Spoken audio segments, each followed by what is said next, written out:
좁아진 것을 계속 내둘 경우에는 피부에 약 1cm가량의 구멍을 2개 정도 뚫고 일상생활은 바로 가능합니다. 꺾이지 않은 마음으로 다시 돌아온 세길병원의 이준범 원장입니다.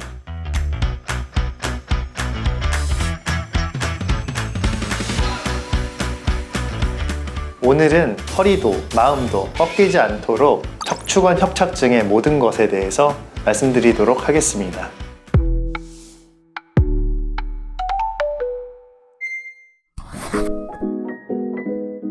협착증이란 무언가가 줄어들었다라는 뜻이잖아요. 척추를 보면 신경이 지나가는 길이 있는데 그 길이 줄어든 것을 얘기합니다.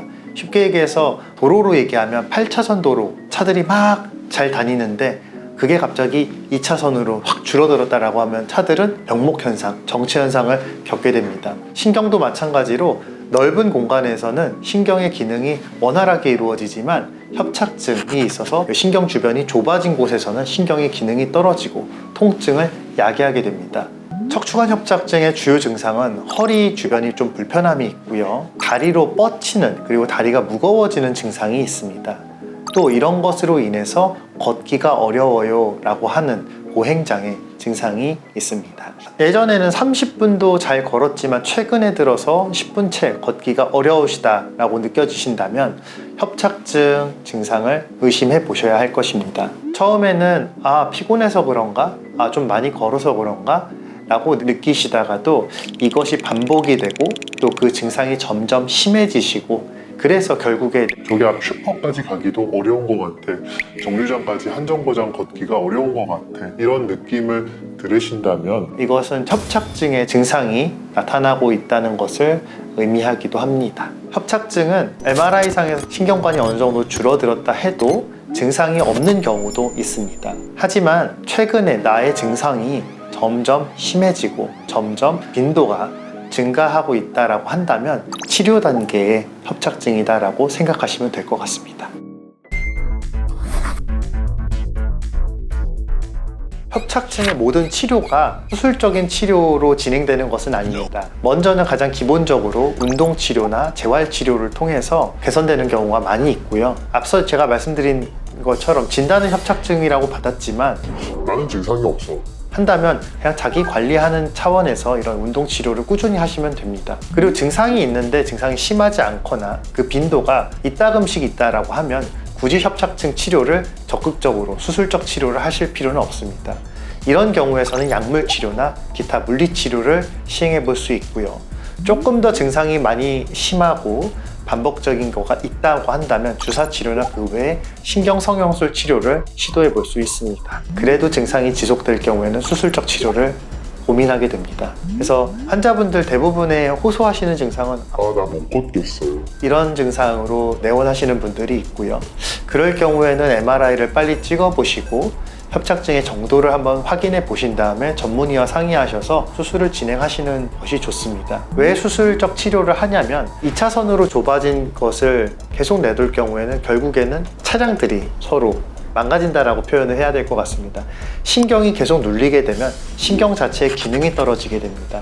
다리뿐만 아니라 결국에는 골반으로 가는 신경도 허리 척추관을 지나가기 때문에 신경학적 증상이 악화되기 전에 수술하시는 것을 조금은 권해드리고 있습니다.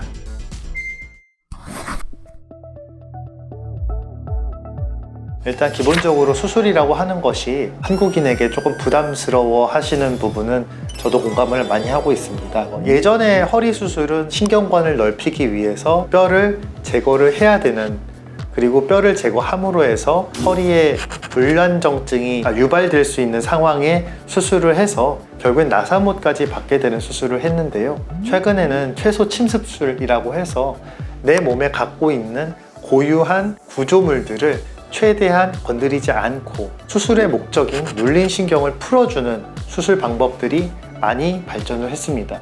그 중에 하나가 최근에 논문으로 발표한 골절제 없는 감압술이 되겠습니다. 그래서 골절제 없는 감압술은 양방향 척추 내시경의 한 종류라고 보시면 되겠고요. 양방향 척추 내시경은 피부에 약 1cm가량의 구멍을 2개 정도 뚫고 카메라와 기구를 삽입을 해서 근육과 뼈에 손상이 거의 주지 않은 채로 신경을 누르고 있는 황색인대 조직, 디스크 조직, 그리고 일부 뼈가 누르고 있는 골성 구조물들을 제거하는 방법이 되겠습니다. 수술이라고 해서 모든 게 다 똑같은 수술이 아니라 어떤 수술을 했냐가 더 중요할 것 같은데요. 최소 침습술, 그리고 그 중에서도 골절제 없는 감압술을 하셨다면 수술 후에 그렇게 허리가 약해지는 경우는 없다라고 저는 생각하고 있습니다. 얼마 전에 수술하셨던 분 6개월째 오셨는데 너무 짱짱하게 잘 지내고 있어서 괜찮을 것 같습니다.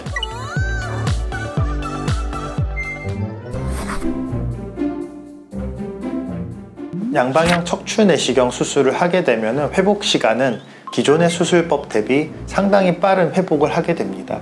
그래서 저희 병원 같은 경우에는 수술 전날 입원하셔서 수술 받으시고 이틀 뒤에 퇴원하시는 것을 환자분들께 말씀드리고 있는데요.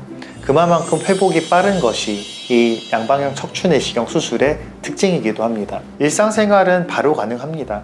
이후에 재활 관리도 잘 돼 있어서 대부분의 환자분들이 수술 후에 만족을 하고 일상생활을 하고 계신 걸로 알고 있습니다. 수술 전에 내 몸을 나쁘게 할 만한 습관들을 고쳐주는 수술 후의 재활 활동이 정말 중요하다고 생각이 되고요. 그래서 일상에서 내가 무리한 동작만 하지 않는다면 식사하시고 어디 마실 다니시고 장 보러 가시고 또 자동차를 타시고 운전하시는 것 정도의 활동은 괜찮을 것 같다라고 생각이 들고 있습니다. 신경관 주변을 감압은 했지만 허리 주변의 근육은 사실은 의사가 강하게 만드는 부분은 아니어서 이 부분에 대한 재활을 환자분께서 평소에 꼭 신경을 써주셨으면 더 좋은 허리가 될 것 같다라고 생각이 되는 부분입니다.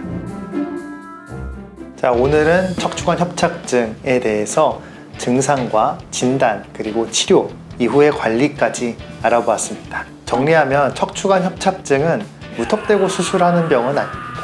하지만 수술에 앞서서 신중한 치료를 하시고 또 수술 이후의 관리까지 잘 되는 곳에서 치료를 받으시면 만족스러운 결과를 얻으실 거라 저는 생각이 듭니다. 어르신분들께서 대부분 아유 귀찮아 하면서 아프면 조금 참고 약 먹고 그냥 까짓거 주사 맞고 버텨보지 라고 생각하실 수 있지만 너무 치료 시기를 늦추시지 않고 전문의와 상의하셔서 올바른 방향의 치료를 받으시는 것이 저희 임직원들의 마음이기도 합니다. 오늘 영상이 도움이 되셨다면 구독과 좋아요, 알림 설정 부탁드리겠습니다.